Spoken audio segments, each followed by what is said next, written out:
this whole region through Turkey, through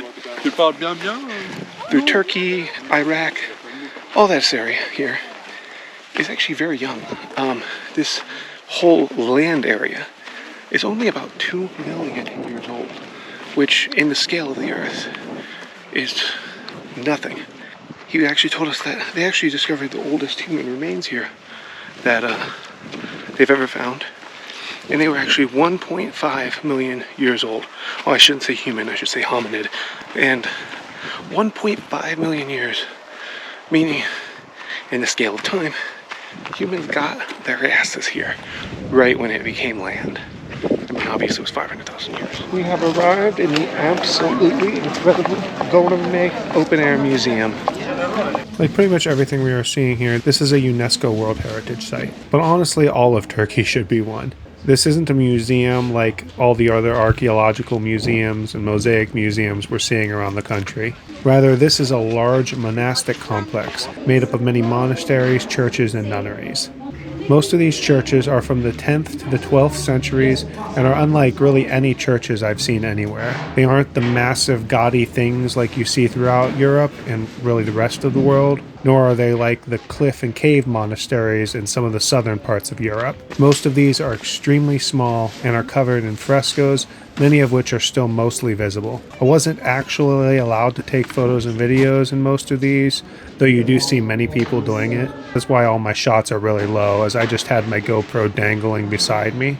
So the monks were sitting on both sides, so it could sit more or less 40 or 50 monks at the same time. Means the size of this monastery was for 150 monks. I did crack my head really hard on one of these entrances, so be careful.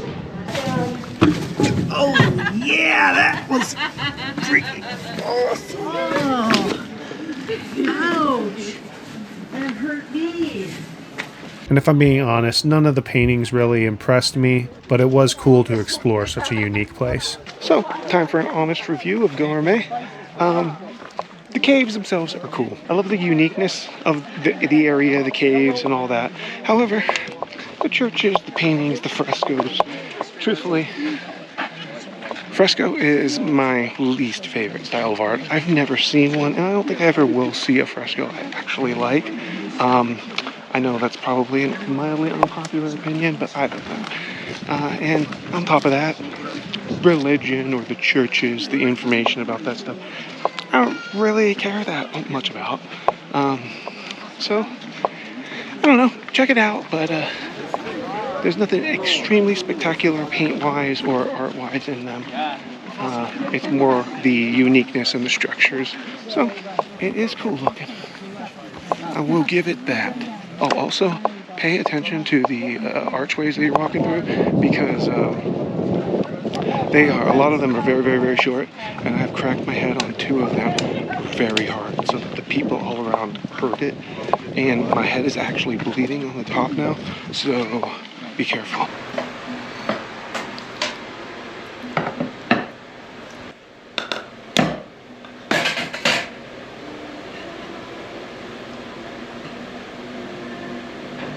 I've become an official photographer here in Cappadocia.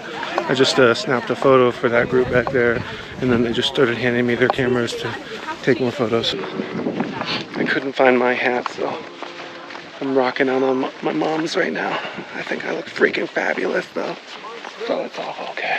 It's crazy to me that they are staying up there. It's like they're all just sliced perfectly at an angle, just waiting to like fall off.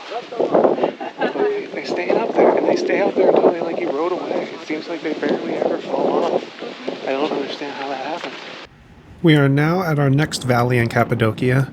This one is called Pasabag. I'm sure that pronunciation is horrible. I will put the name on the screen for you. This valley is full of what is called by many the fairy chimneys. You can see why with the extremely cool way the wind has eroded these away. I believe this type of fairy chimney rock formation is unique to this particular valley here, and it is by far my favorite.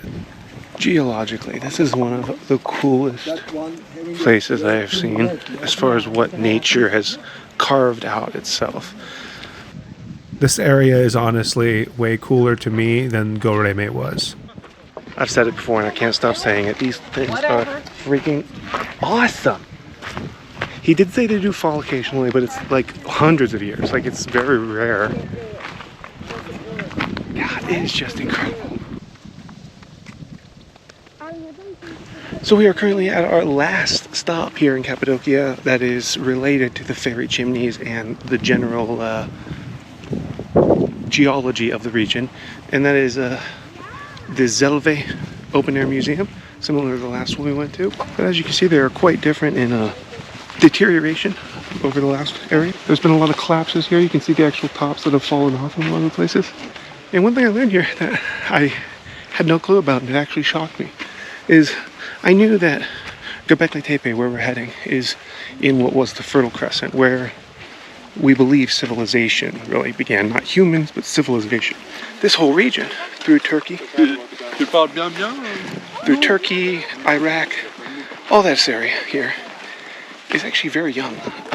This whole land area is only about 2 million years old, which in the scale of the earth is nothing. He actually told us that they actually discovered the oldest human remains here that they've ever found, and they were actually 1.5 million years old. Oh, I shouldn't say human, I should say hominid. And 1.5 million years, meaning in the scale of time, humans got their asses here right when it became land. I mean, obviously it was 500,000 years. It just blows my mind that like the land can change so drastically much in such a truly short period of time. So how this area was actually created was, like I said, it wasn't even land over 2 million years ago. And when it became land, it was a heavily volcanic land. So this is all actual volcanic tuff. And just basically the ash, the tuft, was that high. Well, higher than that, because obviously there's been collapses. And just over the hundreds of thousands of years, it has eroded to this. This splitting here, or the collapse of the rock, it's actually really recently. It's only been in the last like 40-ish years. And I mean, I don't know how it really looks on the GoPro, but that's a gigantic section. And there's actually more and more cracks forming all around. You can see, he was saying that it happens mostly after extremely heavy rains. And there's not much of a warning. I mean, other than the visible cracks that are already there, like you can see here. Again, I apparently completely forgot to film a sign-off for this video, so here I am signing off. And if you haven't already and you've made it this far, please hit the like button down below, subscribe, and I'll see you guys in the next video.